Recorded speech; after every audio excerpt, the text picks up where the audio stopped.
हरे कृष्णा। राधे राधे। हम भक्तमती श्री आनंदीबाई का जीवन चरित्र श्रवण कर रहे हैं। उसी श्रृंखला में उनके आगे का जीवन चरित्र। आप लोग ऐसा मत सोचना कि आनंदीबाई विभिन्न परिवार की थी। नहीं, जवाहरलाल नेहरू जी के पिता मोतीलाल नेहरू के परिवार के आनंदीबाई का परिवार पुरोहित था। आनंदीबाई को पिता की संपत्ति मिली, पर इन्होंने संपत्ति का उपयोग अपने लिए कभी नहीं किया, केवल अपने लाला और अपनी लाडली बहू के लिए ही किया। श्री आनंद वल्लभ मंदिर में जब हम आज भी गए तो वहाँ पुजारी जी हमारी प्रतीक्षा में ही बैठे थे। हमें देखते ही उठकर पास में आए, फल चरणामृत देकर फिर हमें कल से आगे का प्रसंग सुनाने लगे थे। आनंदीबाई शिक्षित थी, सुंदर थी, बुद्धिमान थी। कश्मीरी पंडित का पंडित्व उनमें था। वृंदावन आई तो उन्हें श्री राधा वल्लभ जी का स्थान सबसे अच्छा लगा, क्योंकि यहाँ से यमुना जी का युगल घाट भी पास में ही था और श्री बांके बिहारी जी का मंदिर भी। लाला और बहू को पूछा तो उन्हें भी अच्छा लगा, उनकी भी राजी थी। ज़मीन खरीद ली वहाँ और दिव्य भव्य मंदिर बना लिया आनंदीबाई ने। नाम रखा मंदिर का श्री आनंद वल्लभ मंदिर। पर वृंदावन के रसिकों में से एक श्री किशोरी दास जी बाबा, जो श्री राधा वल्लभ संप्रदाय के थे, वह आनंदीबाई के संपर्क में आए। उनको मानती थी आनंदीबाई। एक बार किशोरी दास बाबा ने कह दिया, आपकी बहू रूठ गई है। क्यों? लाला ने उसे कुछ कहा है क्या? लाला ने नहीं, अपनी सास यानी आपसे रूठी है। मुझसे क्यों? आनंदीबाई परेशान हो उठी।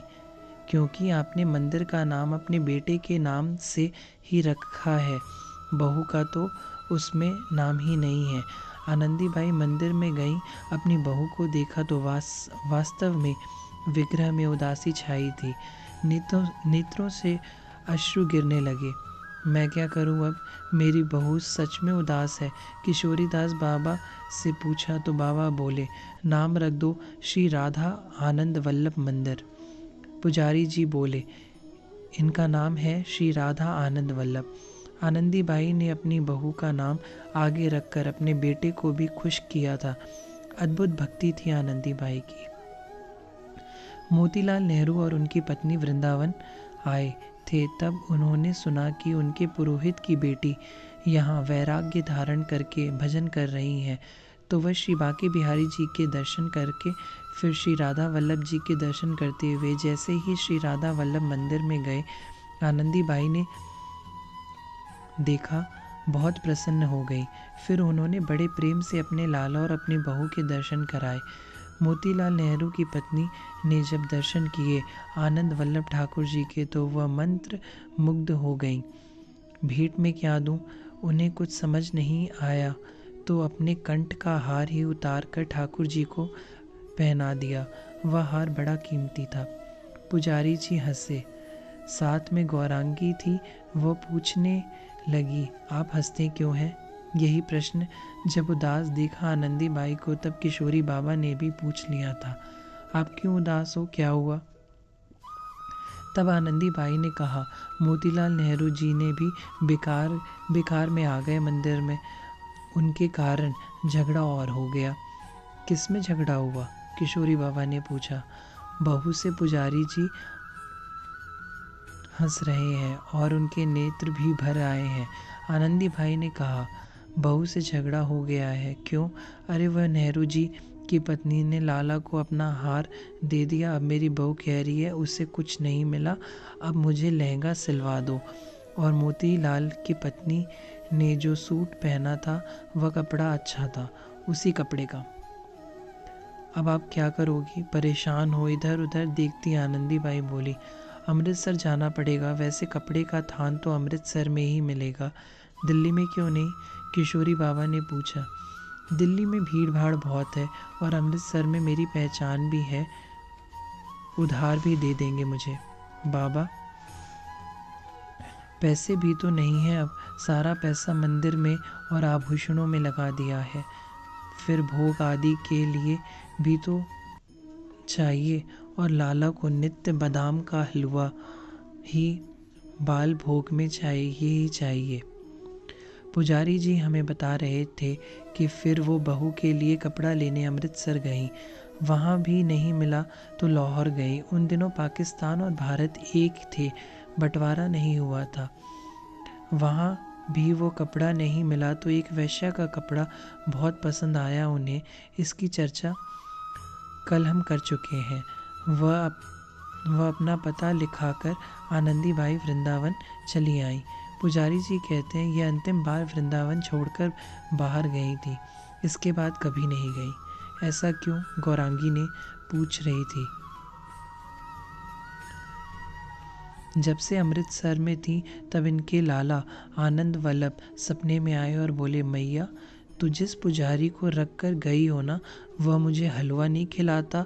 2 दिन से मैंने हलवा नहीं खाया, इसको आकर डांटना। आनंदी बाई ने आकर पुजारी को डांटा और कहा, मेरे लाला को हलवा क्यों नहीं दिया? गर्मी थी इसलिए। पुजारी का अपना तर्क था, पर मेरे लाला को गर्मी में भी हलवा खाना है। तुम्हें नहीं पचता होगा गर्मी में हलवा, पर मेरा लाला पचा लेता है। आज के बाद बाल भोग में हलवा अवश्य भोग लगेगा। पर एक दिन अमृतसर से कपड़े का पार्सल आ गया। आनंदी बाई के पास पैसे थे नहीं, पार्सल कैसे छुड़ाया जाए। तभी वृंदावन के प्रसिद्ध सेठ हरगुल्लाल आनंद वल्लभ मंदिर को देखते हुए वहाँ से निकले तो आनंदी बाई ने उनसे कहा, सेठ जी 500 रुपये होंगे, मैं दे दूंगी। सेठ जी भी बिहारी जी के परम भक्त थे। उन्होंने तुरंत 2500 रुपये दे दिए और कहा, बाई जी अपने लाला की सेवा में लगा देना, देने की ज़रूरत नहीं है। किशोरीदास बाबा के पास में ही थे। उन्होंने सेठ जी को दिखाया पार्सल। 500 रुपये देकर ले लिया था आनंदी बाई ने। कपड़े की थान थी। बाई मंदिर में गई, अपनी बहू को दिखाया। इनकी वो लाडली बहू आज बहुत प्रसन्न थी। ये अपना सारा पैसा अपने लाला और बहू यानी श्री राधा रानी और श्याम सुंदर पर ही खर्च करती हैं। इनका कोई नहीं है। सेठ जी ने तुरंत एक कागज में अपने हस्ताक्षर करके दे दिया और कहा, वृंदावन के बाजार से जो भी चाहिए, जितने मूल्य का भी हो, आप यह दिखाकर ले लेना। पर आनंदी बाई ने नहीं लिया।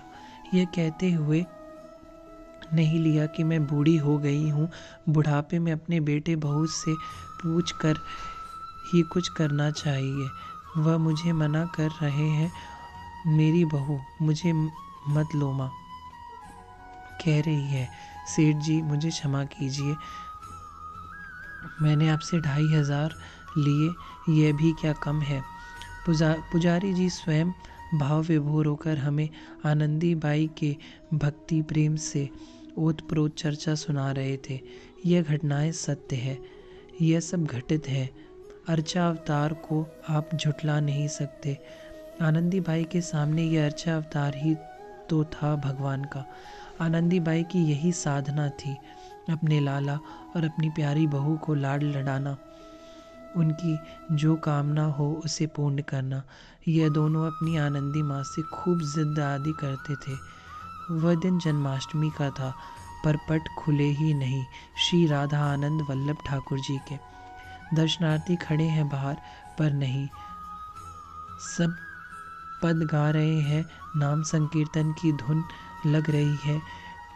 यहाँ पट खुले तो दर्शन करें, आगे बिहारी जी के यहाँ भी जाएं, पर नहीं, समय बीता जा रहा है। तभी गुस्से में मंदिर से निकली आनंदी बाई। उनके हाथ में एक साड़ी थी, नई साड़ी, उसे फेंक दी और बिना कुछ इधर उधर देखे भुनभुनाती हुई बाजार निकल गई। यह क्या है बाई जी, यह क्या कर रही हैं? कहाँ गई? सब दर्शनार्थियों ने यह चर्चा का विषय बन गया था। कोई तो बोला, हम तो जा रहे हैं श्री बाके बिहारी जी, यहाँ का तो पता नहीं जी। तभी बाजार से आनंदी बाई आ गई थी और उनके हाथों में नई साड़ी थी। किशोरीदास बाबा ने पूछा, बाई जी क्या हुआ, अब कहाँ गई थी? सब दर्शनार्थी उकता गए थे।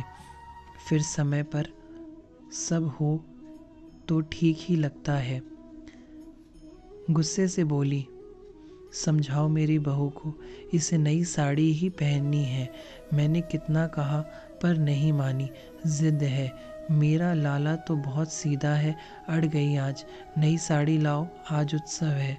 तब मुझे जाना पड़ा बाजार और जाकर लाई हूँ साड़ी। यह कहती हुई आनंदी बाई मंदिर में गई। 5 मिनट भी नहीं लगे होंगे, पट खुल गए। किशोरी बाबा को इशारे से कह रही थी आनंदी बाई, अब देखो कितनी खुश है ये। सच में अपनी बात मनवाकर आनंदी बाई की यह बहू बहुत खुश थी। हरे कृष्णा, राधे राधे।